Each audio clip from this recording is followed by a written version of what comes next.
रात्रि आने पर मां विह्वल होकर अग्नि ढूंढने लगी, चंद्रमा से, तारों से, अशोक के पत्तों से।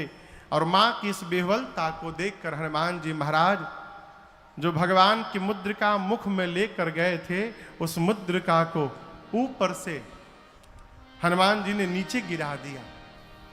मां ने दौड़ करके मुद्रिका उठाया। चकित चितव मुदरी पहचानी, हर्ष विषाद हृदय अकुलानी। मां आश्चर्यचकित हो गई, ये प्रभु की मुद्रिका यहां पर कैसे आई।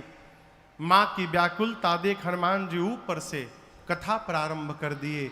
जय जय राम कथा, जय श्री राम कथा,